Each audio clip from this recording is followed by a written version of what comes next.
Class again a very very good evening to all of you. क्या हम शुरू कर सकते हैं?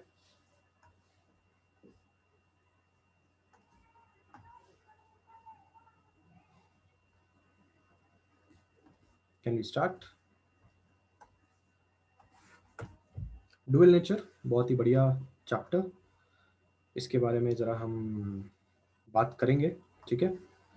एंड इसमें जो स्किप किया गया है वो है टेबल है 14.2 का, और एक फोटो सेल है 14.4 टॉपिक, ठीक है।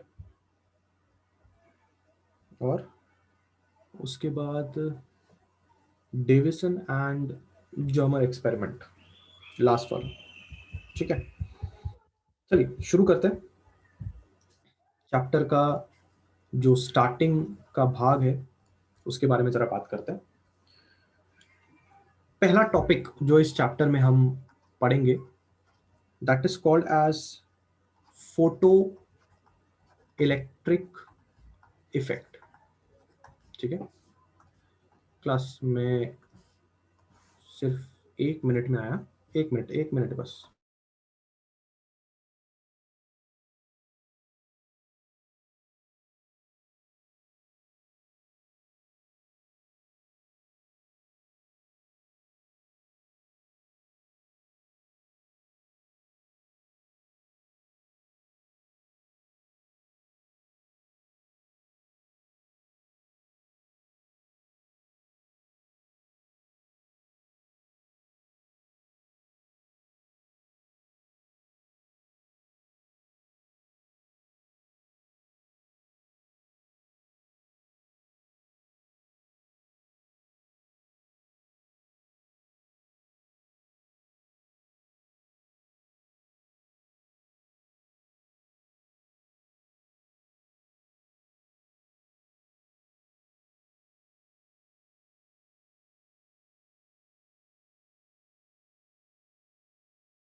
चलिए class really sorry, can we start? करें शुरू? अरे भाग गए क्या? इधर ही हो ना? हेलो हेलो, इधर ही हो ना? स्टार्ट करें, स्टार्ट करें, स्टार्ट करें, स्टार्ट करें, ठीक है।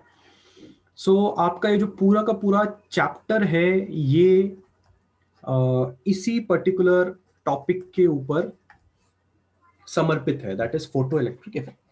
तो अगर आपको ये चीज समझ में आ जाए तो आपको पूरा चैप्टर समझ में आ जाएगा। क्या है फोटो इलेक्ट्रिक इफेक्ट, जरा इसके बारे में डिटेल में अंडरस्टैंड करते हैं। सपोज कीजिए कि आपके पास यहाँ पे एक ऐसा प्लेट रखा हुआ है जो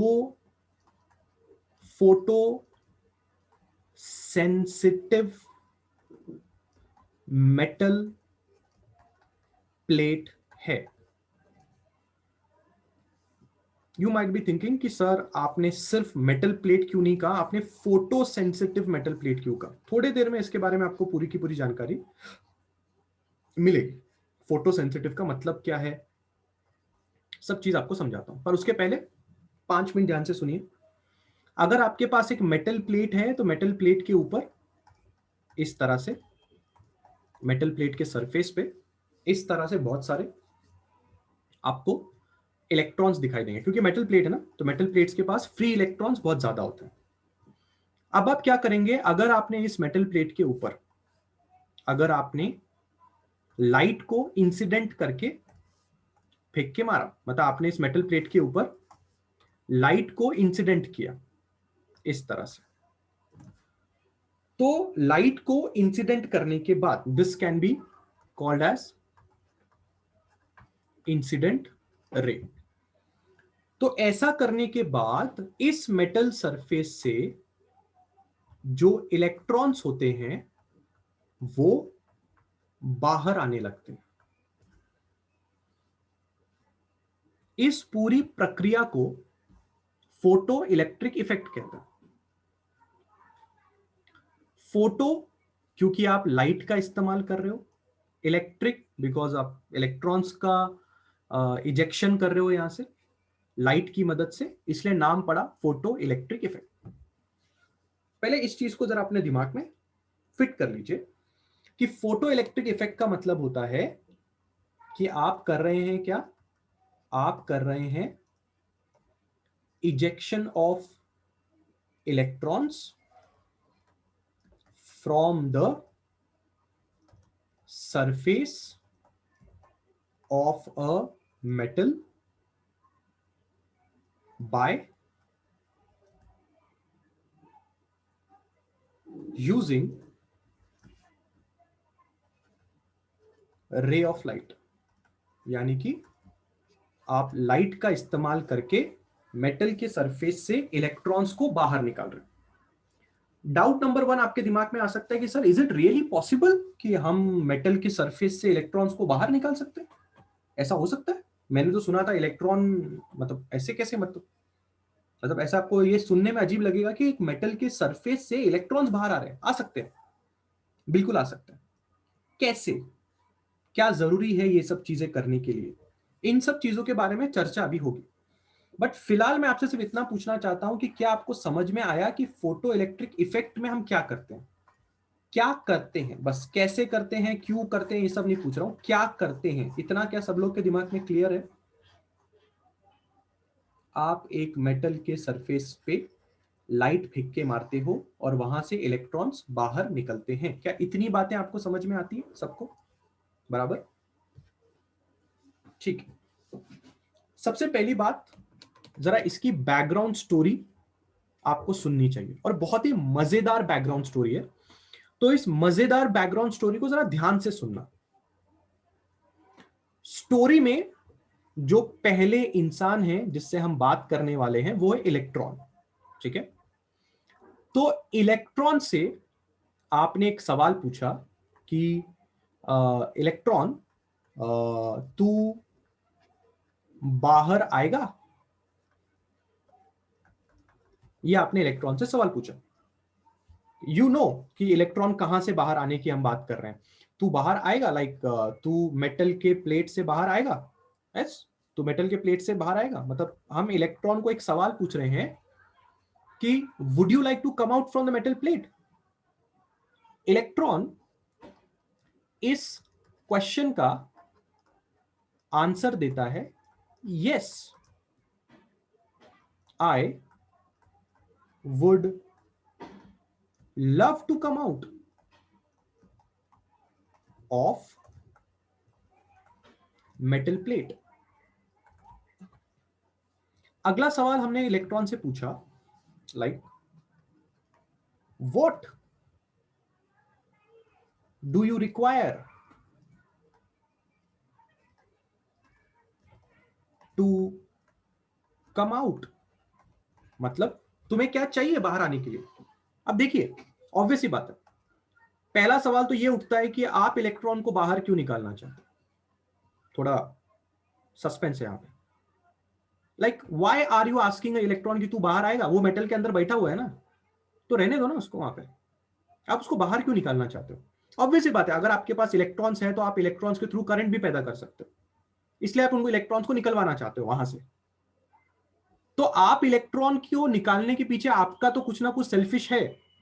पर इलेक्ट्रॉन ऐसे ही थोड़ी ना बाहर आ जाएगा। मेटल प्लेट पे अगर वो रह रहा है, वहां पे उसका घर है, एंड यू आस्क इलेक्ट्रॉन कि तू बाहर आएगा, और वो रिप्लाई कर रहा है yes I would love to come out from the metal plate, तो क्या तुम जाएगा उसका हाथ पकड़ के उसको लेके आ जाएगा क्या? ऐसा थोड़ी होता है। इसलिए तुमने उसको सवाल क्या पूछा, what do you require to come out, और तुमको क्या मांगता,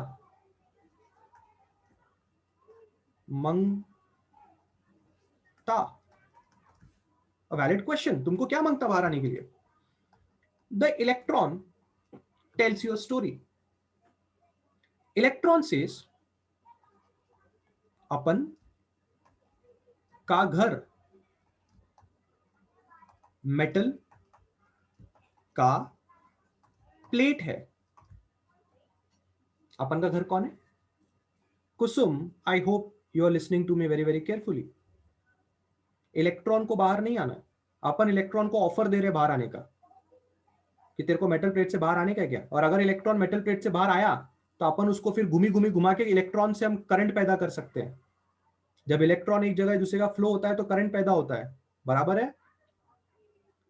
हम इलेक्ट्रॉन से सवाल पूछ रहे हैं तू बाहर आएगा क्या। इलेक्ट्रॉन ने खुद नहीं बोला कि मेरे को बाहर आने का है। फिर इलेक्ट्रॉन ने रिप्लाई दिया yes I would love to come out from the metal plate. Is that clear Kusum? क्या सब लोग मेरी बातें ध्यान से सुन रहे हैं? Do you listen to me very very carefully? क्या इलेक्ट्रॉन ने खुद बोला बाहर आना है उसको? क्लास, डिड इलेक्ट्रॉन ने खुद बोला उसको बाहर आना है?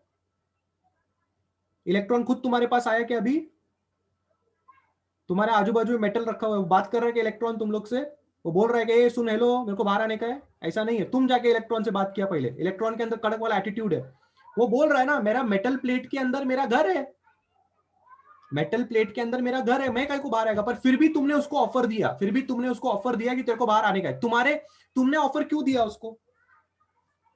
तुमने ऑफर क्यों दिया साइराज? कुछ और एक्स्ट्रा दिमाग मत लगा।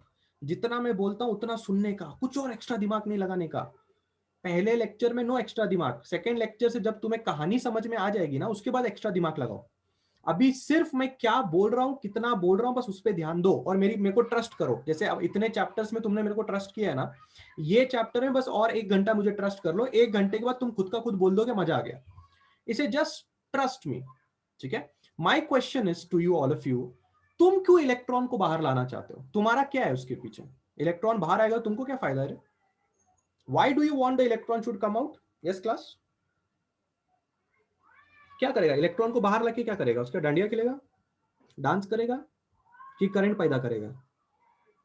क्या लगता है तुम लोग को? Yes, that's really great. So अगर किसी के दिमाग में ये सवाल है कि सर हम क्यों इलेक्ट्रॉन को बाहर निकालना चाहते हैं, तो आई थिंक इस सवाल का जवाब भी तुम्हें मिल गया होगा। Please listen to this very very carefully. हमने जब इलेक्ट्रॉन को ये पूछा कि तू बाहर आएगा, इलेक्ट्रॉन सेड यस मैं बाहर आएगा। So we asked the electron तुमको क्या मांगता, what do you want to come out? Electron has started his story. Electron क्या बोला? अपन का घर मेटल का प्लेट है। इलेक्ट्रॉन बोला अपन का घर मेटल का प्लेट है। अपन बोला हमको ये पता है, हमको पता है तेरा एड्रेस क्या है। एड्रेस मत बता, तेरा तेरा एड्रेस मत बता हमको, हमको ये बता कि तेरे को बाहर आने के लिए क्या मांगता है। इलेक्ट्रॉन बोला पूरी कहानी तो सुनो, पेशेंस रखो थोड़ा, तुम्हें मेरी कहानी के सारी चीजों को सुनना पड़ेगा। I know that you are asking me कि मुझे बाहर आने के लिए क्या मांगता, but please listen to my story. तो हमने इलेक्ट्रॉन से कहा ठीक है बोलो, सुनते तुम्हारी स्टोरी। इलेक्ट्रॉन वापस बोला अपन का घर मेटल का प्लेट है। हमने मुंडी हिलाया, ओके ठीक है, गो ऑन कंटिन्यू। फिर इलेक्ट्रॉन क्या बोला? अपन इस प्लेट से, प्लेट से नहीं, अपन इस मेटल से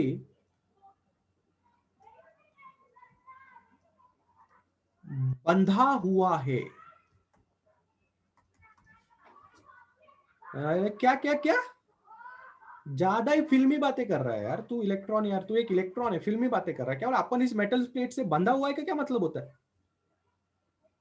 इलेक्ट्रॉन बोला कि जरा मेरी बात ध्यान से सुनो,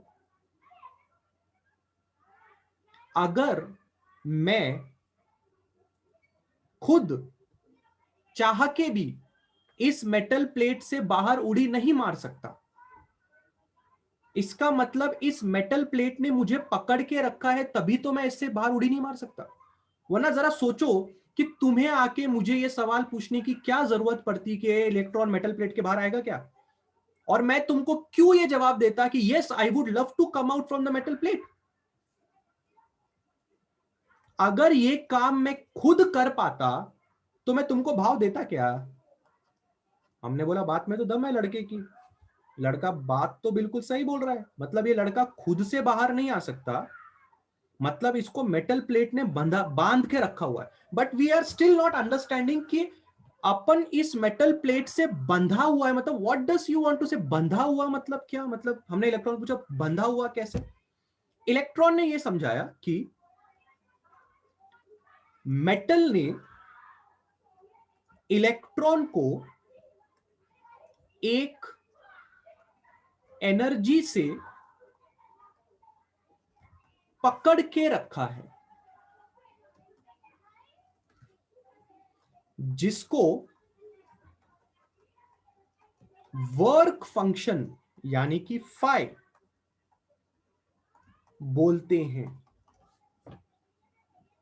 अपन उसको बोले नहीं नहीं नहीं, अपने बस में ये बात नहीं बैठ रही है, क्या पकड़ के रखा है, क्या एनर्जी बिनर्जी। हाँ, एक इलेक्ट्रॉन है सरफेस पे, ऐसे ही तुम हजारों और करोड़ों घूम रहे हो हाँ मेटल के सरफेस पे, और अभी मैंने तेरे को आके सवाल पूछा कि तेरे को बाहर आने का, तेरे अंदर एटीट्यूड आ गया भाई, तू बोलता उसने मेरे को पकड़ के रखा, ऐसा करके रखा, वैसा करके रखा। The electron is trying to explain his case. वो ये बताने की कोशिश कर रहा है कि मेरी स्टोरी बिल्कुल रियल है। क्योंकि बचपन में जब तुम केमिस्ट्री पढ़ते हो तो तुम इंटरमॉलिक्यूलर फोर्सेस पढ़ते हो। बचपन में जब तुम केमिस्ट्री पढ़ते हो तुम ये बात जानते हो कि एक मॉलिक्यूल जब दूसरे मॉलिक्यूल को पकड़ के रख सकता है, तो क्या इलेक्ट्रॉन को सरफेस पकड़ के नहीं रख सकता? जरूर रख सकता है। जो मेटल का सरफेस है उसने इलेक्ट्रॉन को एक एनर्जी से पकड़ के रखा है, जिस एनर्जी का नाम होता है वर्क फंक्शन। यानी कि you call it as work function of a metal, जिसको आप डिनोट करते हो फाई से। हमने इलेक्ट्रॉन को बोला एक बात बता, आसान भाषा में इस चीज को क्या बोलेंगे यार भाई, आसान भाषा में समझा ना। इलेक्ट्रॉन बोला उधारी समझता है, उधारी। हमने बोला हाँ उधारी समझता है। बोला मेरा वो चालू है मेटल प्लेट के पास, अगर मैंने ये उधारी छुट्टा किया तो ये मेटल प्लेट मुझे यहां से जाने देगा।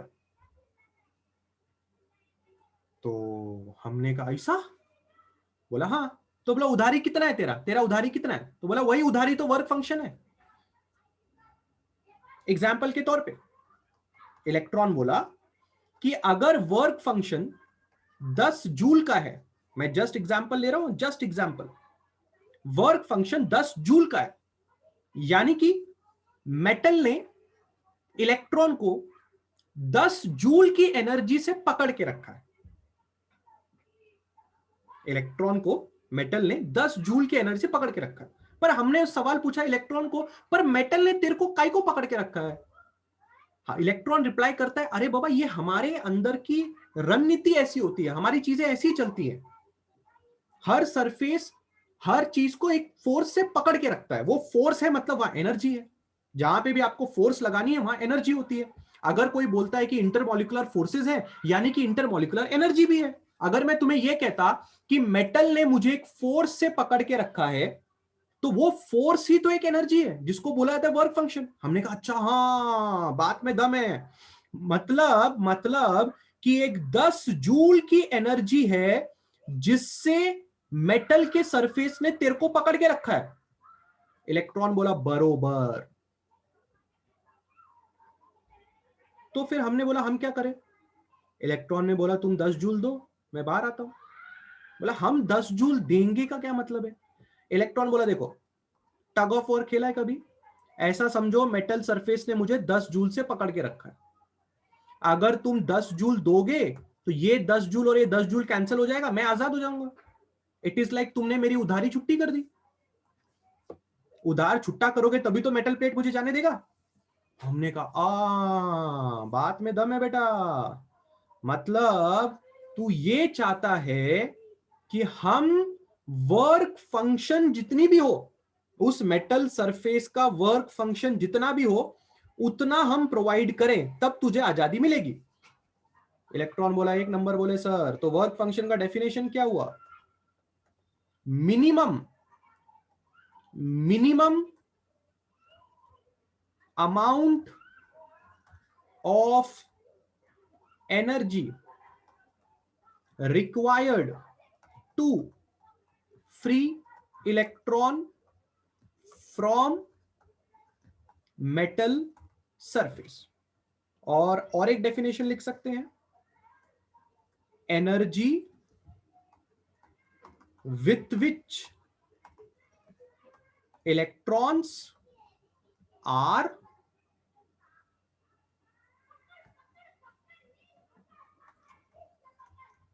पकड़ के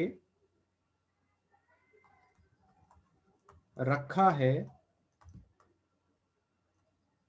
सरफेस ने, मुझे आगे का अंग्रेजी नहीं आ रहा था, मैंने हिंदी में लिख दिया, electrons, energy with which electrons are पकड़ के रखा है सरफेस ने। अब बन रहा है ना?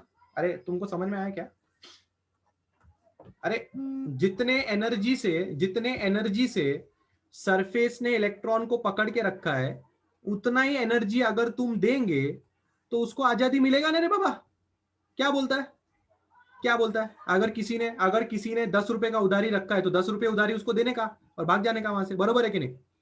बात में दम है कि नहीं?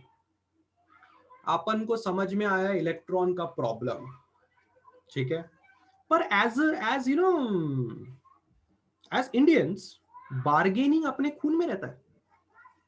बार्गेनिंग अपने खून में रहता है। अपन इलेक्ट्रॉन को क्या बोला मालूम है क्या? अपन इलेक्ट्रॉन को बोला, नहीं, मैं तेरे को देगा एनर्जी, मैं तेरे को देगा, पर मैं तेरे को देगा 9 जूल्स। तू एडजस्ट कर, थोड़ा कॉम्प्रोमाइज कर और बाहर आ जा। वो बोला, अबे तुमको क्या मैं अलग लैंग्वेज में समझाऊं? तेरे को बोला ना, 10 जूल से अगर तूने 0.1 भी जूल कम दिया बेटा, मैं बाहर नहीं आ पाऊंगा। ये बात लिख के ले लो। इधर भिंडी बाजार नहीं चालू है कि थोड़ा कम कर, थोड़ा कम कर, बिल्कुल नहीं होने वाला है। अपन को लगा भाई मैटर थोड़ा सीरियस है, अपन हल्के में ले रहे थे। इसका मतलब अपन अगर 9 जूल्स देंगे, इसका मतलब electron will not come out. फिर अपन को समझ में आया कि इलेक्ट्रॉन थोड़ा बहुत तो परेशानी में है, बराबर। पर अपने को इतना जरूर समझ में आया, कि अगर अपना एनर्जी और उसका वर्क फंक्शन एक हो जाए तो इलेक्ट्रॉन विल कम आउट। क्या है भाई ये? ई बोले तो क्या? Energy given to metal surface. Phi क्या है वो तुम जानते हो। फाई बोले तो वर्क फंक्शन, वर्क फंक्शन बोले तो कितना मिनिमम अमाउंट उसको देना पड़ेगा तो वो बाहर आएगा। क्या तुमको इतनी बात समझ में आई? क्या तुमको इलेक्ट्रॉन का दुख भरी कहानी समझ में आई?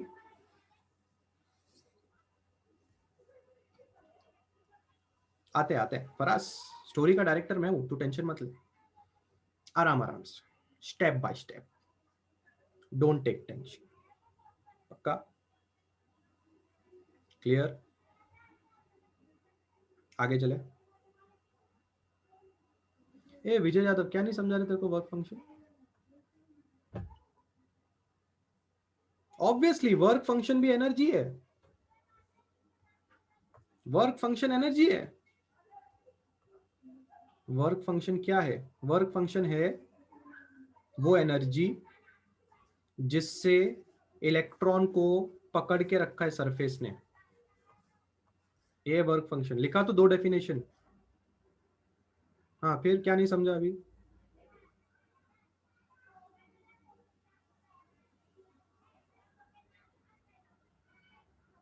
एनर्जी है, एनर्जी, वर्क फंक्शन एनर्जी है। वो एनर्जी से इलेक्ट्रॉन को सरफेस पे पकड़ के रखा है, और अगर तुमको इलेक्ट्रॉन को आजादी दिलानी है तो तुम्हें उतनी एनर्जी सप्लाई करनी पड़ेगी कि नहीं करनी पड़ेगी? फिर तो क्या मैं वर्क फंक्शन के बारे में ऐसा लिख सकता हूं, the minimum amount of energy required to free the electron?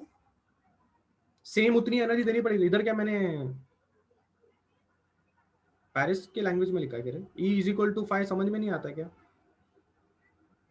Come on यार, आंखें वांखें। और विजय तू उठ के बैठ, उठ के बैठ तू। बैठा क्या उठ के? हम्म। और कोई है भाई? और कोई है क्या? जल्दी बोलो। ये फॉर्मूला अगर तुम्हें नहीं समझा तो आगे बढ़ के कोई मतलब ही नहीं है तुम्हारा। जल्दी जल्दी बोलो। सबको समझा ये फॉर्मूला? क्लियर है? पक्का? वापस पूछ रहा हूं, क्या है वर्क फंक्शन? क्या है बताओ, खुद को बताओ। वर्क फंक्शन क्या है बेटा? What is work function? Work function एक ऐसी एनर्जी है जिससे सरफेस ने इलेक्ट्रॉन को पकड़ के रखा है। एग्जाम्पल के तौर पे समझो वर्क फंक्शन है 10 जूल, यानी कि इलेक्ट्रॉन को सरफेस ने 10 जूल से पकड़ के रखा है। तो अगर तुमको इलेक्ट्रॉन को आजादी दिलाने का है, तो आजादी दिलाने के लिए तुम्हें क्या करना पड़ेगा बेटा? कितना जूल तुम्हें सप्लाई करना पड़ेगा, तभी इलेक्ट्रॉन को आजादी मिलेगा? अगर वर्क फंक्शन 10 जूल है तो आजादी के लिए कितना जूल देना पड़ेगा? 10 जूल देना पड़ेगा ना। इसलिए मैंने सेकंड डेफिनेशन क्या लिखा? Minimum amount of energy required to free a electron from metal surface. बराबर लिखा ना? बराबर लिखा कि नहीं? इतना एनर्जी देंगे तो इलेक्ट्रॉन आजादी मिलेगा इलेक्ट्रॉन को, और उतनी ही एनर्जी से इलेक्ट्रॉन पकड़ के बैठा है उधर। ये दोनों डेफिनेशंस अपने अपने पर्सपेक्टिव पे सोचो। बरोबर, आगे बढ़ू? बहुत ही बढ़िया। अब अगला स्टोरी जरा ध्यान से सुनना। अगला स्टोरी ये है कि इलेक्ट्रॉन का कहानी सुनने के बाद अपना टीम मेंबर भाग भाग के अपने पास आता है। वो अपने को बोलता है, ए तुम लोग को पता है क्या, मैं इलेक्ट्रॉन का स्टोरी सुन के आया। वो बोला, क्या स्टोरी है रे? बोले, अरे वो इलेक्ट्रॉन को मेटल सरफेस ने पकड़ के रखा है। बोले, क्या बात कर रहा है? बोले, हाँ। तो अपन ने बोला, तो उसको बोलना बाहर आने के लिए इलेक्ट्रॉन को। बोले, अरे वो खुद से नहीं आ सकता बाहर। अपन बोले, क्यों नहीं आ सकता खुद से बाहर? बोले, अरे वो मेटल सरफेस ने वो इलेक्ट्रॉन को एक एनर्जी से पकड़ के रखा है। बोला, अच्छा, मतलब भाई अपने को बाहर से एनर्जी देना पड़ेगा। अगर अपन ने बाहर से उसको एनर्जी दिया तो वो इलेक्ट्रॉन छूट जाएगा। तो अपन ने बोला, दे देना एनर्जी। तो लड़का बोला, अरे बाबा ऐसा नहीं, कोई भी एनर्जी देंगे तो ऐसा नहीं इलेक्ट्रॉन बाहर आ जाएगा। वो जो मेटल सरफेस है ना, उसका अपना एक वर्क फंक्शन होता है, उतना ही देना पड़ेगा, तब जाके इलेक्ट्रॉन वहां से बाहर आएगा। बोले, अच्छा। तो फिर बोले, अभी कहां से देंगे अपन एनर्जी? तो फिर हमको याद आया सोलर। हमने बोला है, खिड़की खोल, जरा देख बाहर कितना धूप है, उसका इस्तेमाल करते हैं अपन। तो फिर अपने को पता चला, अरे भाई ऐसा नहीं है, बात को समझो, बात को क्या समझना है। ऐसा नहीं है ना कि मेटल लिया, उसको ऐसा धूप में रख दिया और ऐसा फटाफट फटाफट उससे इलेक्ट्रॉन ऐसा बाहर निकल रहे पॉपकॉर्न की तरह। ऐसा होता तो बेटा तू लाइट बिल किस खुशी में भर रहा होता? सब लोग अपने छत पे मेटल का प्लेट लगाते थे ऐसा, और सूरज की किरणें उस पर पड़ती थी, इलेक्ट्रॉन ऐसा पॉपकॉर्न की तरह बाहर निकलते थे। इन इलेक्ट्रॉन को एक वायर से भेज के बल्ब जलाने का था अपने घर का बैठ के। इतना आसान होता तो सबकी छतें सीमेंट की बजाय मेटल से बनी होती। खाली इन इलेक्ट्रॉन को पकड़ने का तो वो था, वैक्यूम ट्यूब में रख के पकड़ लेते थे, कुछ ना कुछ तो कर ही लेते थे। ऐसा नहीं है कि मेटल को खाली सूरज में जाके रख दो, लाइट के नीचे रख दो, काम हो जाएगा। तो बोले, परेशानी क्या है, क्या चाहिए तेरे को, परेशानी क्या है? बोले, देख अपने को एक स्पेसिफिक अमाउंट ऑफ एनर्जी चाहिए। कोई भी एनर्जी से काम नहीं चलेगा, स्पेसिफिक अमाउंट ऑफ एनर्जी चाहिए हमें, और वो एनर्जी एग्जैक्टली उसके वर्क फंक्शन से मैच होनी चाहिए। कम नहीं होनी चाहिए, ज्यादा होगी तो चलेगा पर कम नहीं होनी चाहिए। तो हमने डिसाइड किया आइंस्टाइन जी को याद करने का। आइंस्टाइन जी क्या बोले? E is equal to h nu. ये आइंस्टाइन जी का एनर्जी इक्वेशन सुना होगा आपने। This nu is called as frequency of light and this h is called as Planck's constant। अब जिन्होंने इस इक्वेशन का नाम आज तक कभी नहीं सुना, टेंशन है मत आइए, एनर्जी की इक्वेशन है, ठीक है ना। This is called as Einstein's relation. यानी कि किसी भी लाइट की एनर्जी, किसी भी लाइट की energy, energy of light radiation is directly proportional to frequency of that light। यानी कि अगर आप किसी लाइट की फ्रीक्वेंसी को बढ़ाते हैं तो ऑटोमेटिकली उसकी एनर्जी भी बढ़ती है। अगर आप किसी लाइट की फ्रीक्वेंसी को घटाते हैं तो ऑटोमेटिकली उसकी एनर्जी भी घटती है। तो हमें समझ में आया कि हम एक स्पेसिफिक अमाउंट ऑफ एनर्जी कैसे लेके आ सकते हैं। हम क्या करेंगे, हम हमारे लाइट की फ्रीक्वेंसी को बदलेंगे, और जब हम उस लाइट की फ्रीक्वेंसी को बदलेंगे तो ऑटोमेटिकली उस लाइट की एनर्जी भी बदलेगी, और हम उस एनर्जी के आने का इंतजार करेंगे जो वर्क फंक्शन के साथ मैच हो जाए। प्लान कैसा लगा तुम लोग को? क्या प्लान बढ़िया है? एक स्पेसिफिक अमाउंट ऑफ एनर्जी अगर तुम्हें चाहिए तो क्या ये प्लान हम एग्जीक्यूट कर सकते हैं? क्या हम हमारे लाइट की फ्रीक्वेंसी को बढ़ा सकते हैं, घटा सकते हैं, जिससे हमारी लाइट की फ्रीक्वेंसी को बढ़ाने या घटाने से लाइट की एनर्जी भी बढ़ेगी और घटेगी? क्या तुम्हें पता चल रहा है यही लाइट है जिसको मैं मेटल सरफेस के ऊपर फेंक के मारूंगा? क्या ये बात में दम है? बोलो, फटाफट बोलो, क्या इस बात में दम है? पक्का? पक्का? बहुत ही बढ़िया। अब जरा ध्यान से देखना, हम एक ग्राफ बनाएंगे, frequency versus photo current. What is photo current? Photo current यानी कि जो इलेक्ट्रॉन्स बाहर निकलेंगे उन इलेक्ट्रॉन से बनने वाला करंट। अगर तुम्हें फोटो करंट मिला, इसका मतलब तुम्हें वो इलेक्ट्रॉन मिला। वैसे वो इलेक्ट्रॉन का नाम होता है फोटो इलेक्ट्रॉन। फोटो इलेक्ट्रॉन क्यों बोलते हैं? क्योंकि वो लाइट की मदद से बाहर निकला।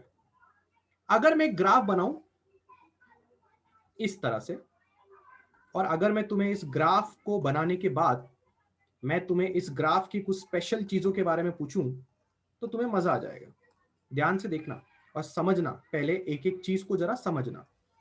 आई फोटो करंट है। फोटो करंट यानी कि जो इलेक्ट्रॉन मेटल के सरफेस से बाहर निकले उनकी मदद से तुमने जो करंट बनाया वो है फोटो करंट। फ्रीक्वेंसी, ये फ्रीक्वेंसी है किसकी? इंसिडेंट रेडिएशन की। इंसिडेंट रेडिएशन यानी कि जो लाइट तुम फेंक के मार रहे हो। जरा ग्राफ गौर फरमाइए, इस तरह का कुछ ग्राफ बनेगा, फ्रीक्वेंसी वर्सेस करंट का। अब इस ग्राफ के कुछ पॉइंट्स हैं जिनको मैं तुम्हें एक्सप्लेन करना चाहता हूं। आप जरा इस पॉइंट पे गौर फरमाइए। पॉइंट नंबर 1, पॉइंट नंबर 1 पे आप देख सकते हैं कि आपकी लाइट की फ्रीक्वेंसी 0 है, बराबर है। तो अगर आपकी लाइट की फ्रीक्वेंसी 0 है यानी कि आप बहुत अच्छी तरह से जानते हैं कि आपकी एनर्जी भी 0 है। कौन सी एनर्जी? इस एनर्जी को मैं क्या बोलूंगा? इस एनर्जी को मैं बोलूंगा इंसिडेंट एनर्जी। इंसिडेंट एनर्जी मतलब जो एनर्जी हम मेटल सरफेस के ऊपर फेंक के मार रहे हैं, इसको मैं क्या बोलूंगा? Incident frequency. यानी कि जो फ्रीक्वेंसी हमारे लाइट की है, अगर आपकी फ्रीक्वेंसी 0 है, अगर आपकी एनर्जी 0 है, ये साफ साफ आपको बताता है कि no photo electrons will come out. और ये साफ साफ आपको बताता है कि आपका करंट भी 0 होगा। क्योंकि यार ऑब्वियस सी बात है ना, तुमको कहानी पता है, इलेक्ट्रॉन को बाहर आने के लिए एनर्जी चाहिए। इलेक्ट्रॉन को बाहर आने के लिए क्या चाहिए? एनर्जी चाहिए। तुम एनर्जी दे ही नहीं रहे क्योंकि तुम्हारी लाइट की फ्रीक्वेंसी 0 है। अगर तुम्हारी लाइट की फ्रीक्वेंसी 0 है तो एनर्जी भी 0 है, और अगर एनर्जी 0 है तो कहां से इलेक्ट्रॉन बाहर आएगा? नहीं आएगा इलेक्ट्रॉन बाहर, बराबर है। इस सेकेंड पॉइंट को जरा ध्यान से सुनिए। सेकेंड पॉइंट पे आप साफ साफ देख सकते हैं कि हमने लाइट की फ्रीक्वेंसी को बढ़ाया। यहां न्यू2 नाम की फ्रीक्वेंसी है। न्यू2 इज ग्रेटर देन 0। यानी कि वहां लाइट की कुछ ना कुछ फ्रीक्वेंसी है, बराबर।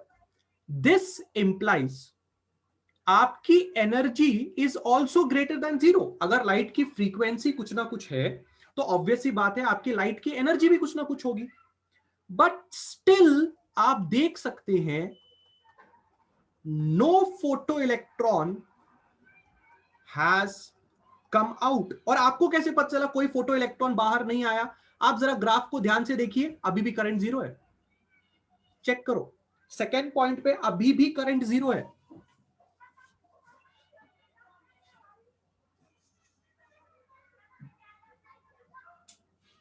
चेक किया?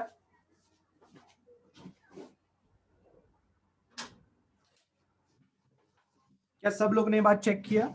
सेकेंड पॉइंट पे अभी भी करंट जीरो है। सब लोग को ये बात पता चल रही है? क्या कोई मुझे बता सकता है, क्या कोई मुझे बता सकता है कि तुमने लाइट की एनर्जी रखी, energy is greater than zero, फिर भी कोई फोटो इलेक्ट्रॉन बाहर क्यों नहीं आया? हमसे क्या गलती हो गई? दिया ना, एनर्जी तो दिया ना, हमसे क्या गलती हो गई? क्या कोई बता सकता है यहां पे हमसे क्या गलती हो गई? कमॉन कमॉन कमॉन, क्या तुम ये बात बोलना चाहते हो कि E is not equal to five? क्या तुम ये बोलना चाहते हो कि जितनी एनर्जी होनी चाहिए थी उतनी एनर्जी नहीं दी हमने? क्या राइट अमाउंट ऑफ एनर्जी हमने सप्लाई नहीं किया? बहुत ही सही, बहुत ही सही। क्या आप अब थोड़ा और आगे बढ़ना चाहते हैं?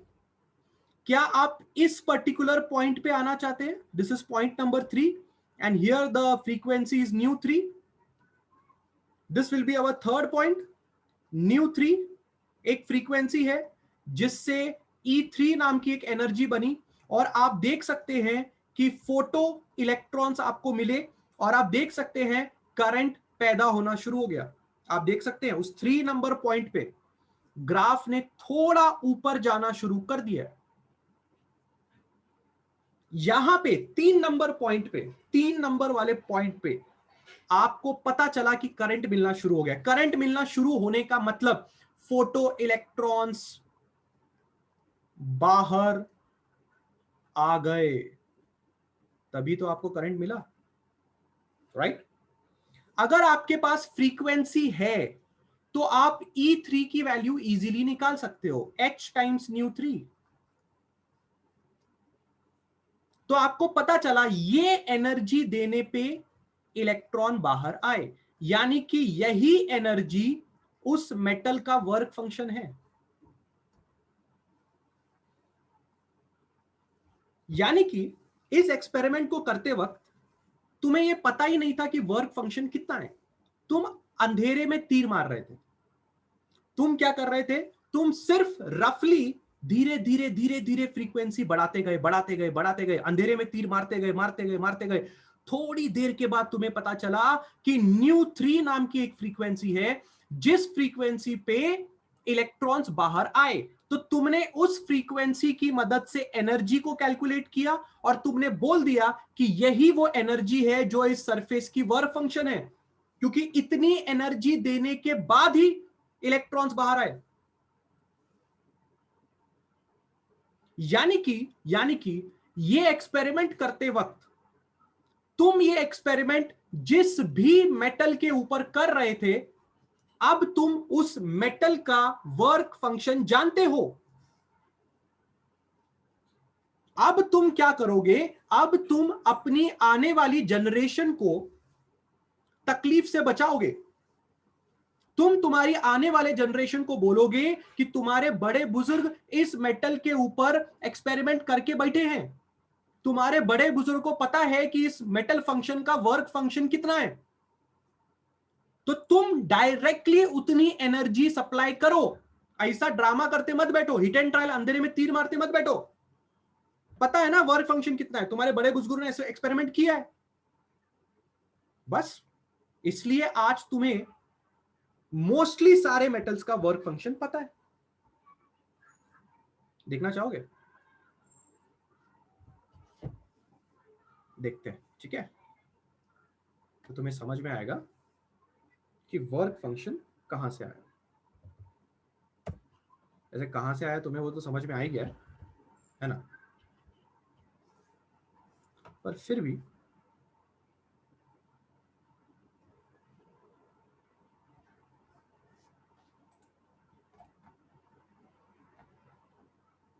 क्या आप यहाँ पे एक टेबल देख पा रहे हैं स्क्रीन के ऊपर सब लोग? मेटल और work function in eV. EV energy का यूनिट है, that is called as electron volt. Joules भी लिखते हैं, पर इस चैप्टर में आप ईवी लिखेंगे। EV is called as electron volt, ये भी एक एनर्जी का यूनिट है। आप इस टेबल में जरा ध्यान से देखिए, आपको सब लोगों का वर्क फंक्शन पता है। आपको पता है पोटेशियम से अगर इलेक्ट्रॉन निकालना है तो 2.3 ईवी देना पड़ेगा। ईवी और जूल्स के बीच में क्या संबंध है उसके बारे में मैं डिस्कशन करूंगा, फिलहाल डिस्कशन वो नहीं है। फिलहाल डिस्कशन ये है कि अगर आपको किसी ने पूछा कि ये मेरे को ना टंगस्टन से मेरे को इलेक्ट्रॉन बाहर चाहिए, तो डायरेक्टली बोलना बाबा उसका 4.5 ईवी उसका वर्क फंक्शन है, उतना दे उसको 4.5 ईवी। अगर तूने उसको 4.5 ईवी दिया तो इलेक्ट्रॉन बाहर आएगा, खत्म हो गई कहानी। कितने लोगों को ये बात समझ में आई? कितने लोगों को ये ग्राफ समझ में आया? कितने लोगों को ये समझ में आया कि फ्रीक्वेंसी हथियार है? तुम लाइट का फ्रीक्वेंसी बदलो, लाइट की एनर्जी बदलेगी। अगर लाइट की एनर्जी बदलेगी तो तुम उससे इलेक्ट्रॉन्स को बाहर निकाल सकते हो।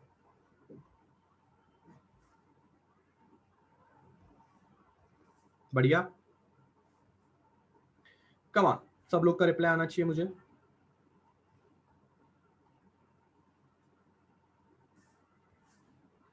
Any doubts?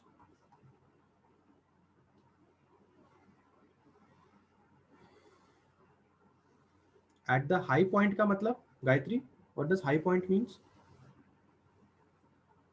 Vijay Vijay Vijay, are you really kidding me? Vijay Jadhav, are you really kidding me? आप सच में मजाक करने के मूड में हो क्या?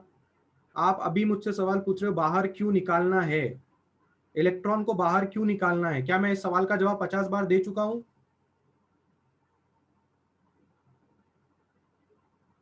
आप सच में हो लेक्चर में? पूरी क्लास को इसका जवाब पता है कि इलेक्ट्रॉन को बाहर निकाल के हम उसके साथ डांडिया खेलने वाले हैं, बरोबर? इलेक्ट्रॉन को डांडिया खेलने के लिए निकालते हैं हम बाहर।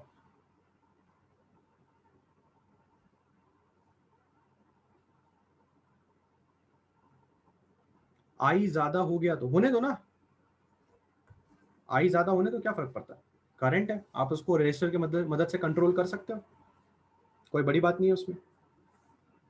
बट फिलहाल बट फिलहाल you can easily understand from this graph that आप डायरेक्टली एनर्जी के साथ नहीं खेलते हो।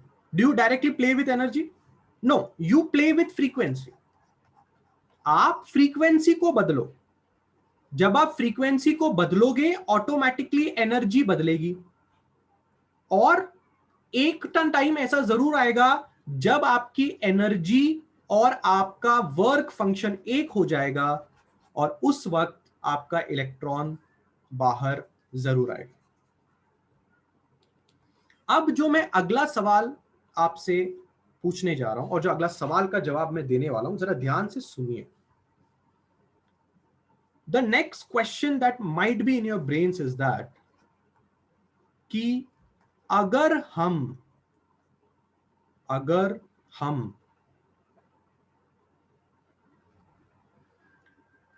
वर्क फंक्शन से ज्यादा एनर्जी देंगे तो क्या होगा? आई होप ये सवाल बहुत लोगों के दिमाग में आएगा, राइट? पर उससे पहले मैं जरा एक दो और सवालों के जवाब आप लोग से पूछ लेता हूं, जरा मेरी बात ध्यान से सुनना। अगर मैं आपसे पहला सवाल ये पूछूं कि जो आपने एनर्जी दी वो अगर कम है वर्क फंक्शन से, तो आप अच्छी तरह से जानते हैं electron will not come out. दूसरा सवाल, अगर एनर्जी जो आपने दी वो बराबर है वर्क फंक्शन के, सो इसका जवाब है electron will come out. But मैं इसके आगे एक और चीज आपसे शेयर करना चाहूंगा। Electron will come out but it will be at rest. जरा ध्यान से मेरी बातों को समझो, ध्यान से मेरी बात को समझना। यहां पे बहुत बड़ा तड़का है, अच्छी तरह से मेरी बात को सुनना। क्या ये एक मेटल सरफेस है? इस मेटल सरफेस के ऊपर इलेक्ट्रॉन्स बैठे हुए थे। इस इलेक्ट्रॉन के साथ आपकी ये डील हुई कि वर्क फंक्शन जो है वो 2.1 ईवी का है, इलेक्ट्रॉन वोल्ट। आपकी डील ये हुई कि हम एक लाइट सोर्स की मदद से हम एक एनर्जी देंगे जो होगा 2.1 ईवी, और जब हम ये एनर्जी इस इलेक्ट्रॉन को देंगे तो ये इलेक्ट्रॉन मेटल सरफेस के बाहर आ जाएगा। Now please pay attention to this fact. जब आपने इस एनर्जी को इस इलेक्ट्रॉन को दिया तो ये इलेक्ट्रॉन ने वो 2.1 ईवी का इस्तेमाल किया और वो बाहर आ गया। अब मैं आपसे पूछना चाहता हूं कि अगर इलेक्ट्रॉन बाहर आ गया तो इलेक्ट्रॉन के पास अब कितनी एनर्जी है? जवाब है 0। क्यों? क्यों? क्योंकि आपने इलेक्ट्रॉन को 2.1 वोल्ट दिया, 2.1 इलेक्ट्रॉन वोल्ट दिया, पर उस 2.1 इलेक्ट्रॉन वोल्ट का इस्तेमाल इलेक्ट्रॉन ने किस बात के लिए किया? जरा बताएंगे आप मुझे। 2.1 ईवी इलेक्ट्रॉन ने कहां इस्तेमाल किया? क्या कोई मुझे बताएगा 2.1 ईवी इलेक्ट्रॉन ने कहां इस्तेमाल किया? क्या आप ये सवाल का जवाब जानते हैं? 2.1 ईवी इलेक्ट्रॉन ने बाहर आने के लिए यूज कर लिया। यह बात क्या आप अच्छी तरह से जानते हैं? अब अगर इलेक्ट्रॉन बाहर आया तो आप यह बात भी अच्छी तरह समझ गए होंगे कि इलेक्ट्रॉन के पास अब कोई भी एनर्जी नहीं है। और अगर इलेक्ट्रॉन के पास अब कोई भी एनर्जी नहीं है तो आप ये बात अच्छी तरह समझ चुके होंगे कि मैंने ये पॉइंट बिल्कुल सही लिखा है कि अगर इलेक्ट्रॉन के पास कोई भी एनर्जी नहीं है तो बाहर आने के बाद इलेक्ट्रॉन रेस्ट पे रहेगा, क्योंकि अगर उसके पास एनर्जी होती तो वो रेस्ट पे नहीं रहता। इसी बात से केस नंबर 3 का इजाद हुआ। केस नंबर 3 यानी कि energy is greater than 5, right? Energy is greater than 5। Example के तौर पे अगर हमारा 5 2.1 ईवी है और तुम बहुत दिलदार निकले, तुमने बोला नहीं नहीं नहीं नहीं 2.1 ईवी है, अपन बहुत अमीर लोग हैं, अपन तेरे को 3 ईवी देंगे। तू 2.1 ईवी का डिमांड कर रहा है ना, अपन तेरे को 3 ईवी देंगे, ऐश कर, जिंदगी के मजे ले। अब जरा ध्यान से बात को समझो। Electron will use 2.1 eV to come out. भले ही तुम उसको 3 ईवी दो, पर इलेक्ट्रॉन बाहर आने के लिए सिर्फ और सिर्फ 2.1 ईवी का ही इस्तेमाल करेगा। कितनी एनर्जी बच गई? कितनी एनर्जी बच गई? कम ऑन क्लास, माइनस करना आता है? 3 माइनस 2.1 आता है 0.9 EV is the kinetic energy of the electron which has come out। सोचो, बात को समझो। 3 ईवी तुमने उसको दिया, उसमें से उसने 2.1 ईवी खर्चा कर लिया, अभी भी उसके पास 0.9 ईवी की एनर्जी बाकी है। 0.9 ईवी की एनर्जी लेके तुम्हें लगता है इलेक्ट्रॉन एक कोने में जाके बैठ जाएगा? तुम्हें ऐसा लगता है 0.9 ईवी की एनर्जी लेके इलेक्ट्रॉन एक कोने में बैठेगा कि इलेक्ट्रॉन बाहर आने के बाद भागने लगेगा? भागने का मतलब उसके पास काइनेटिक एनर्जी है। यानी कि इस स्टेटमेंट का जवाब है इलेक्ट्रॉन बाहर आएगा और भागेगा, चुप नहीं बैठेगा। चुप नहीं बैठने वाला electron. But in the second case, I hope you understanding the दुविधा। जितनी इलेक्ट्रॉन को एनर्जी सप्लाई की गई उतनी एनर्जी उसने यूज कर ली, इससे बाहर आके बेचारा चुपचाप बैठा हुआ है। और अब जितनी एनर्जी उसको चाहिए थी उससे 0.9 ईवी एनर्जी उस भाई को ज्यादा दी गई, खुश हो रहा है, बाहर निकलेगा, भागेगा। तुमको पता है ये जितने भी इलेक्ट्रॉन होते हैं, मॉलिक्यूल्स होते हैं, एटम्स होते हैं, इनको एनर्जी दो बेटा, भागने लगते हैं। भागना मतलब क्या? Kinetic energy. कितने लोगों को लॉजिक समझ रहा है? क्या अभी भी लोग? सोचो सोचो, स्टोरी है, स्टोरी है, एकदम बढ़िया स्टोरी है। हाँ ना नहीं बोलती पब्लिक, पब्लिक हाँ ना नहीं बोलती। सिद्धेश पूछ रहा है what happens in the first case. ये ले Siddhesh,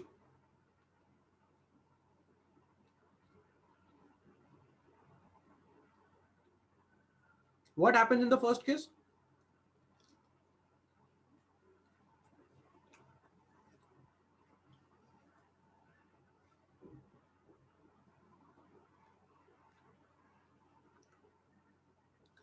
Why will the electron not come out?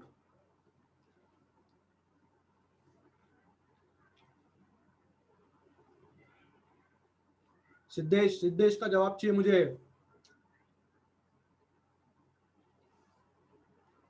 Siddhesh Patil.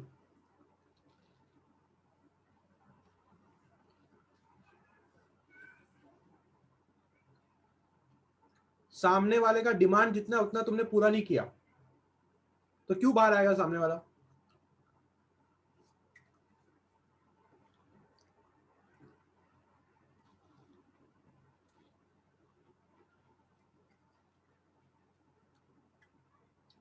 मजा आ रहा है? अबे मजा आ रहा है?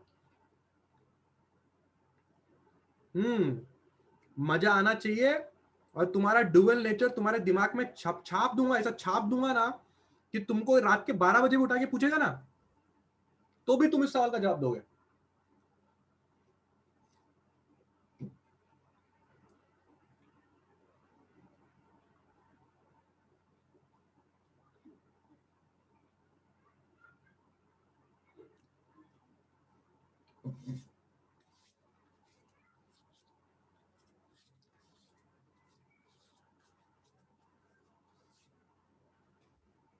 बढ़िया, बहुत ही बढ़िया।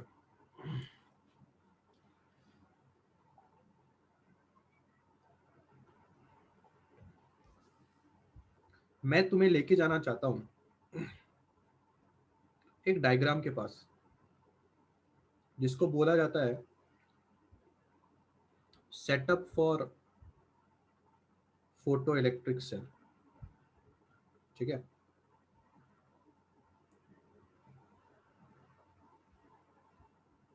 एक मिनट खाली।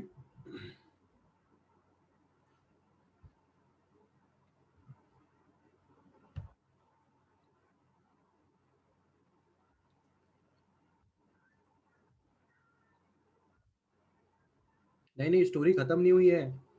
अभी तो स्टोरी का सिर्फ तुमने 10% आज पढ़ा है। आज ही सारी स्टोरी खत्म कर देंगे तो चैप्टर ही खत्म हो जाएगा ना बेटा। अभी बाकी है स्टोरी, अभी बहुत सारी स्टोरीज बाकी हैं। बट थोड़ा एक चीज मैं तुम्हें दिखाना चाहता हूँ, जिसको बोलते हैं फोटो इलेक्ट्रिक सेल का सेटअप। अब ये सेटअप तुम्हें समझने से कोई नहीं रोक सकता।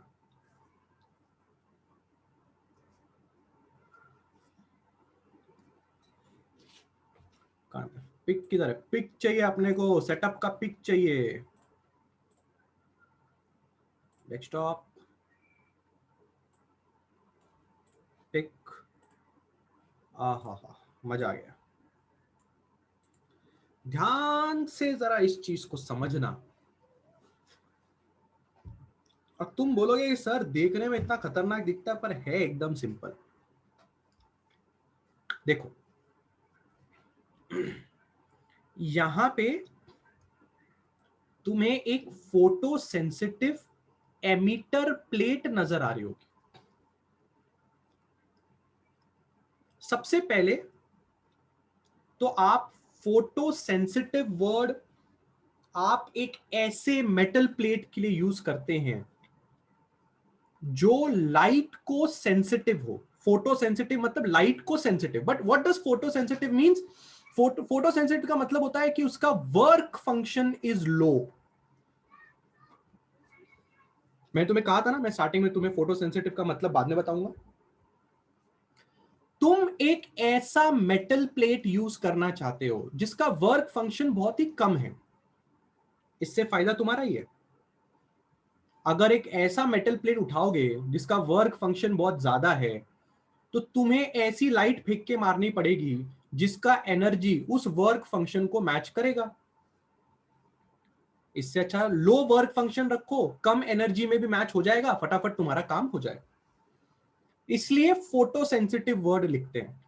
एमिटर वर्ड आप इसलिए इस्तेमाल करते हैं क्योंकि वहां से इलेक्ट्रॉन्स का एमिशन होने वाला होता है। एमिशन मतलब इलेक्ट्रॉन वहां से बाहर निकलते हैं। दूसरी चीज जो आप इस पूरे के पूरे टॉपिक में जरा ध्यान से देखेंगे, ठीक है, वो है ये ट्यूब। देख रहे हैं जिस ट्यूब को मैं एक अलग कलर से अभी बना रहा हूं, राइट? ये एक ऐसा ट्यूब है जिस ट्यूब में हवा भी नहीं है। हवा नहीं है मतलब अंदर वैक्यूम है, वैक्यूम। क्योंकि आप नहीं चाहते कि जो इलेक्ट्रॉन यहां से बाहर निकले हैं, ये जो आप देख रहे हैं जिसके ऊपर एरो मार्क उन्होंने किया हुआ है, आप देख रहे हैं ये लोग जिनमें उन्होंने एरो मार्क किया, ये बंदा एरो मार्क वाला, ये सब इलेक्ट्रॉन है, ठीक है। आप नहीं चाहते कि ये बंदे लोग एयर के पार्टिकल के साथ टकराएं,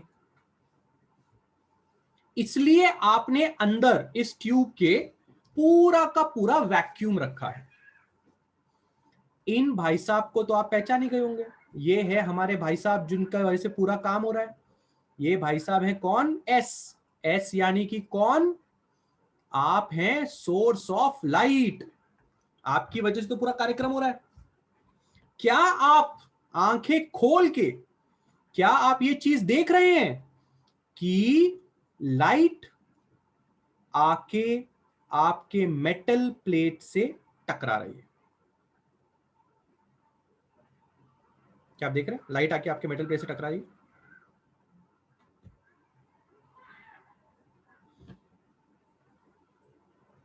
कैन एवरीबडी सी कि लाइट आके आपके मेटल प्लेट से टकरा रही? वो कोई भी लाइट हो सकती है, वो कोई भी लाइट हो सकती है, ठीक है, डन। क्या आपको ये बात समझ में आ रही है कि जब वो लाइट मेटल प्लेट से टकराती है तो उसकी वजह से इलेक्ट्रॉन उस मेटल प्लेट से बाहर आते हैं? आप है इलेक्ट्रॉन, आप है इलेक्ट्रॉन, आप है इलेक्ट्रॉन, आप है इलेक्ट्रॉन। देख रहे हो ई दिख रहा है? E, E stands for emitter. Emitter यानी कि जिससे इलेक्ट्रॉन बाहर आएंगे, एमीटर यानी कि वो प्लेट जिससे इलेक्ट्रॉन बाहर आएंगे। आप उस एमीटर प्लेट के एग्जैक्टली सामने एक कलेक्टर प्लेट भी देख पाएंगे। नाम में छुपा हुआ है कलेक्टर प्लेट, यानी कि एक ऐसी प्लेट जो इलेक्ट्रॉन को कलेक्ट करेगी। कलेक्ट मतलब अपनी तरफ खींचेगी। पर मुझे इस कलेक्टर प्लेट पे थोड़ा और रिसर्च करना है।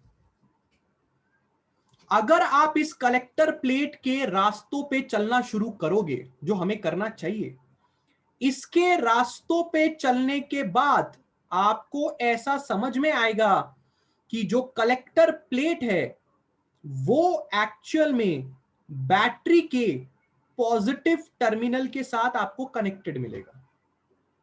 वैसे वो कनेक्टेड नहीं था, मैंने रास्ते रास्ते में कनेक्ट करके दिखा दिया।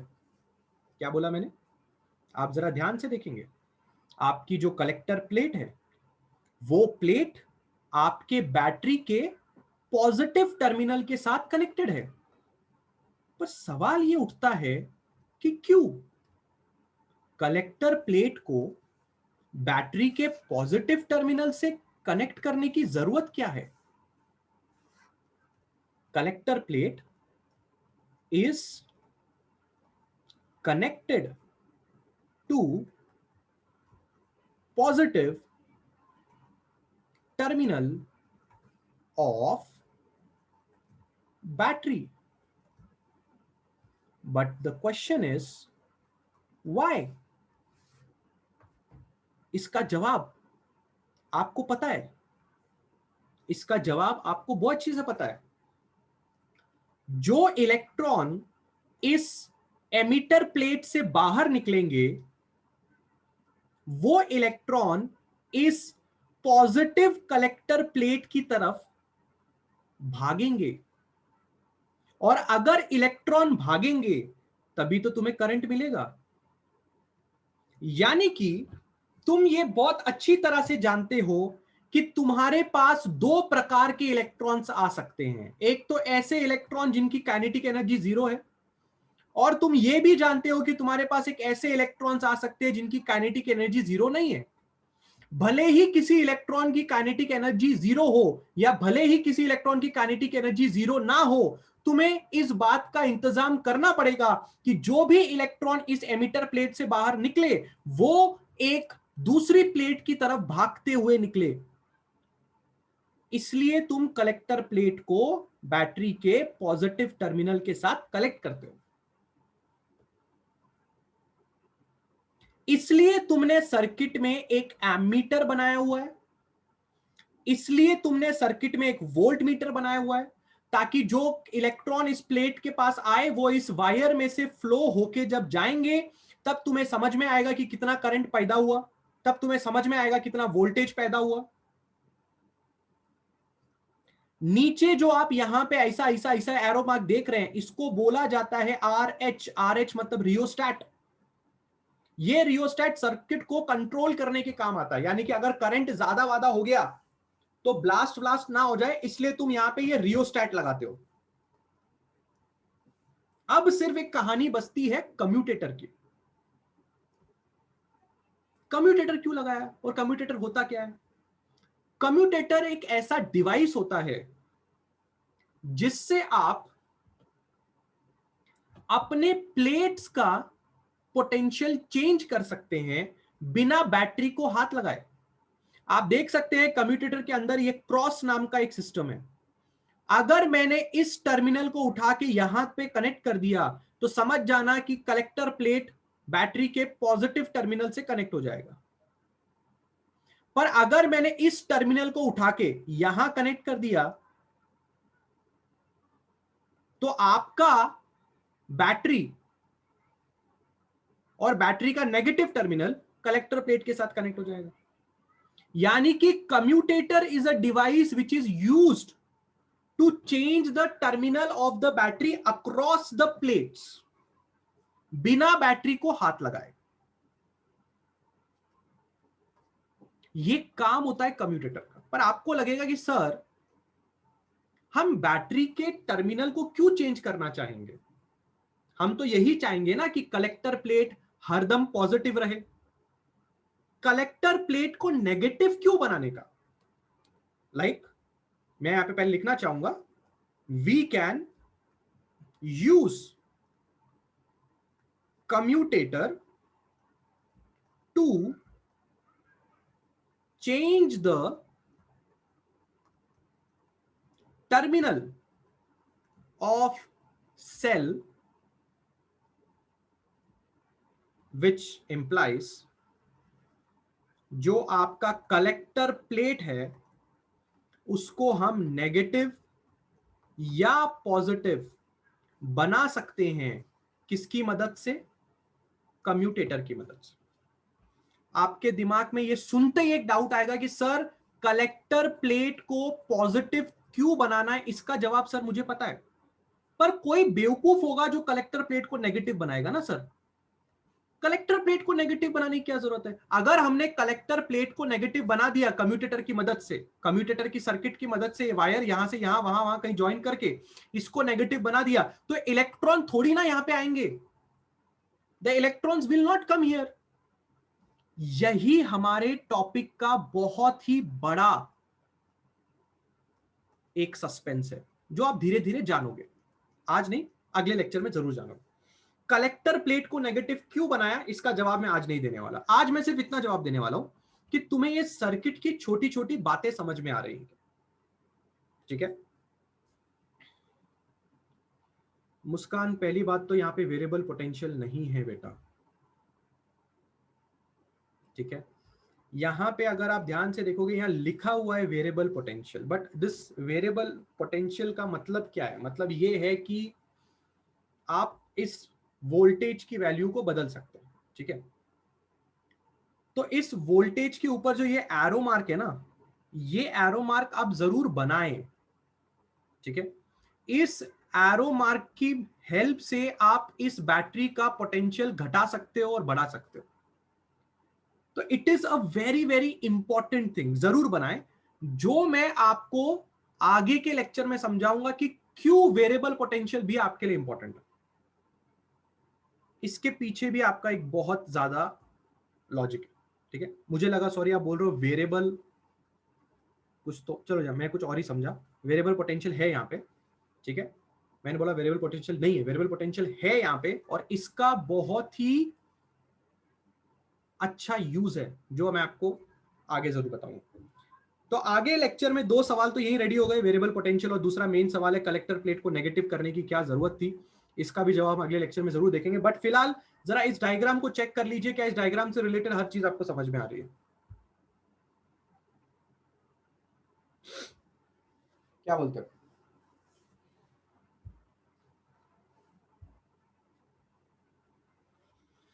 डन? पक्का?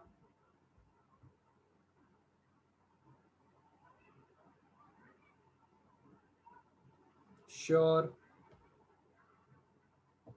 ठीक है, आज आप क्या करोगे? आज इतना जितना भी पढ़ाया है पूरा का पूरा पढ़ के अगले लेक्चर में आओगे। अगर आज का पढ़ाया हुआ बिना पढ़े अगले लेक्चर में आए तो मैं जिम्मेदारी लेने वाला नहीं हूं, पहले बोल के रखता हूं। ठीक है, मैं ये अज्यूम करके चलूंगा अगले लेक्चर में आने के बाद कि तुम्हें आज का लेक्चर आता है। अगर आज का लेक्चर तुम पढ़ के नहीं आए तो प्लीज मेरी जिम्मेदारी नहीं है कि अगला लेक्चर तुम्हें समझ में आएगा, क्योंकि अगले लेक्चर में हम 3-4 ग्राफ पढ़ने वाले हैं और बहुत सारे सवालों का हम जवाब देने वाले हैं। तो ये बहुत सारे सवालों का जवाब आज के लेक्चर पे डिपेंड करता है। ठीक है, ये आज का लेक्चर मैं YouTube पे डाल देता हूं ताकि आपको इसको रेफर करने के लिए आपको मिल जाए। चलेगा? आ रही है सबको बात समझ में? कल सुबह मिल सकते हैं क्या? कुछ फ्री फ्री हो तुम? स्कूल वूल है किसी का?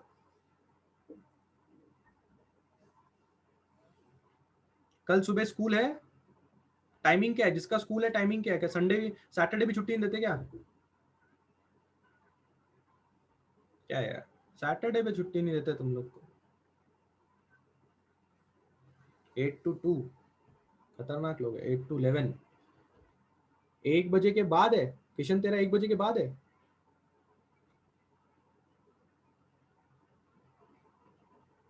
यश यश केमिस्ट्री का चालू है बेटा, मैंने कल आपको ग्रुप में बताया ये बात।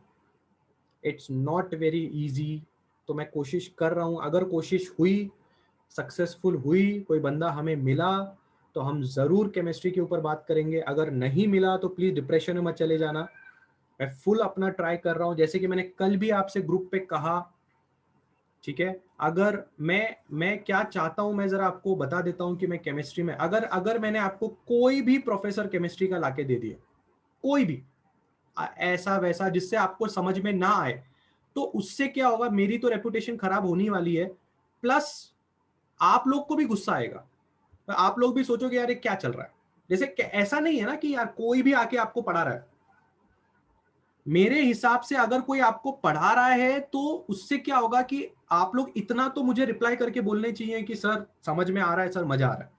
तो वैसे लेवल का अगर मुझे टीचर ढूंढना है थोड़ा एक्सपीरियंस्ड बंदा ढूंढना चाहिए, मतलब मुझे ऐसा बंदा चाहिए जो मेरे जैसा हो, मेरे जैसा सुरेंद्र सर जैसा हो, जो बच्चों को समझ के लेता हो, जो ये जानता हो कि यार डाउट्स कैसे होते हैं, जो जानता हो कि बैकग्राउंड स्टोरी कैसी है, सिर्फ पढ़ा के नहीं निकलना है, ठीक है। और ऐसा भी नहीं है मैं उस बंदे को खुद के जेब से पैसे देने के लिए तैयार हूं, जैसे कि मैंने आपसे कहा अगर मुझे नहीं मिला तो मैं खुद के जेब से भी उसको पैसे देने के लिए तैयार हूं, बट वो कितने पैसे लेगा मेरा उसमें भी टेंशन है। आधे लोग तो इतना बड़ा मुंह फाड़ रहे हैं कि भाई नहीं, ऐसा लग रहा है उनको मेरी पूरी जायदाद ही ले लेंगे। सो आई एम ट्राइंग आउट कि मैं किसी ना किसी तरह से आपको हेल्प करूं, पर फिलहाल तब तक आप प्लीज यूट्यूब वीडियो देख के थोड़ा काम चलाओ। अगर कोई बंदा मिला तो अपन इंपॉर्टेंट टॉपिक्स रख के जितनी तुम्हारी केमिस्ट्री में हेल्प कर सकते हैं उतनी हेल्प हम जरूर करेंगे, ठीक है। अगर नहीं मिला तो प्लीज मुझे गालियां मत देना और प्लीज डिप्रेशन में मत चले जाना कि सर तुमने बोला कि केमिस्ट्री का इंतजाम करोगे, तुमने इंतजाम नहीं किया, ऐसा नहीं किया, वैसा नहीं किया। मैं कोशिश कर रहा हूं, ठीक है। कोशिश, अगर जैसे मैंने कल ग्रुप में कहा, मैं कोशिश कर रहा हूं, अगर हो गया तो बहुत अच्छा है, नहीं हुआ तो फिर मेरी कोशिश ये है कि भले ही तुम्हारी केमिस्ट्री के मैं बोर्ड्स में हेल्प ना कर पाऊं, पर मैं तुम्हें केमिस्ट्री के एंट्रेंस में जरूर हेल्प कर पाऊंगा। मेरे इसकी पूरी कोशिश है कि जब मैंने तुम्हें 11 मई से, याद है मैंने तुम्हें बोला था 11 मई से हम लोग एमएसटी सीटी और नीट की तैयारी चालू करेंगे, याद है? याद है ना मेरी बातें तुम्हें? अगर मैं एमएसटी सीटी नीट की बात कर रहा हूं इसका मतलब मैं पीसीएम एंड पीसीबी की बात कर रहा हूं, राइट? मैं पीसीएम और किसकी बात कर रहा हूं? पीसीबी की बात कर रहा हूं। पी और एम अपने पास मौजूद है, अपने को सिर्फ सी और बी का जुगाड़ करना है, ठीक है। पी और एम इन दोनों प्रोफेसर से आई होप आप लोग खुश हो, आई होप आपको समझ में आ रहा है, और आई होप आप एमएससी सीटी और नीट इन दोनों प्रोफेसर से, पी और एम वाले प्रोफेसर से पढ़ना चाहोगे। सी और बी का जुगाड़ मैं कर रहा हूं। तो अगर मैं इस बोर्ड्स में नाकाम हो गया तुम्हें एक केमिस्ट्री या बायो का प्रोफेसर प्रोवाइड करने में, तो एंट्रेंस तक तो मैं पक्का फुल ऑन कोशिश में हूं कि मैं एक अच्छा प्रोफेसर तुमको लाके दूं, क्योंकि तुम्हारे जिंदगी का सवाल है। ऐसा नहीं है ना अपन डांडिया खेल रहे हैं, अपन ऐसे नॉर्मल डांस कर रहे हैं यहाँ पे, बराबर है ना? अपन अपनी जिंदगी में एमएसटी सीटी और नीट के ऊपर अपना जिंदगी डिपेंड है ना? ऐसे मजाक वाला काम तो नहीं चालू है ना इधर? अगर अगर अपना ये है, क्या बोलते हैं इसको, अपनी जिंदगी इन 2 एग्जाम पे डिपेंड है, तो अपने को टीचर भी वैसा लगेगा। आ रही बात समझ में? ठीक है। सो मैं बाकी सारे, देखो यार मेरे दिमाग में बहुत सारे फैक्टर्स मेरे दिमाग में चल रहे हैं, तो मैं उन सारे फैक्टर्स को कंसीडर कर रहा हूं, ठीक है। बहुत सारे टेंशन है यार, बहुत सारा टेंशन है, मतलब मैं तुम लोग अभी बच्चे हो, मैं तुम लोग के साथ उतने बड़े बड़े टेंशन में शेयर नहीं करना चाहता, है कि नहीं? बट चल रहा है किसी ना किसी तरह से, तो कुछ ना कुछ तो मैं जुगाड़ करने की कोशिश में हूं, ठीक है। तो देखते हैं, हो गया तो अच्छी बात है, नहीं हुआ तो एंट्रेंस तक तो कुछ ना कुछ हो जाएगा, एंट्रेंस तक तो पक्का कुछ ना कुछ हो जाएगा। बढ़िया। इन दोनों एग्जाम्स को हल्के में मत लेना बेटा, ये दोनों एग्जाम्स तुम्हारी जिंदगी डिसाइड करने वाले हैं, इसलिए तुम्हारी पूरी की पूरी जिंदगी इन 2 एग्जाम्स के ऊपर डिपेंडेंट है, ठीक है। और 11 मई से लेके, या फिर 11 या 15 मई से जब भी हम शुरू करेंगे, तो वहां से अगर जितना भी 2 महीना मिला, 3 महीना मिला, जितनी भी हम पढ़ाई करेंगे वो बहुत इंपॉर्टेंट है तुम लोग के लिए। तो सीरियसली जो सीरियस हैं, जिनको आगे कुछ करना है वो जुड़े रहो, जिनको नहीं कुछ करना है जुड़े मत रहो। और अगर तुम ऐसे कुछ लोगों को जानते हो जो सच में टैलेंटेड है, पर पैसों की वजह से अगर वो आगे नहीं आ पा रहे हैं, ठीक है, तो पैसा अगर प्रॉब्लम है तो अभी भी उनको हमारे लेक्चर्स फॉरवर्ड करो, लेक्चर में आने के लिए बोलो। अभी भी 3-4 चैप्टर, 5-6 चैप्टर्स बाकी हैं हमारे, जो हम अगले 15-20 दिन में जरूर खत्म कर देंगे। तो फिर जरूर उनको बुलाओ, उनको बोलो कि आओ बैठो, उनको एंट्रेंस के बारे में बताओ, उनको बताओ कि अपन एंट्रेंस भी रखने वाले हैं।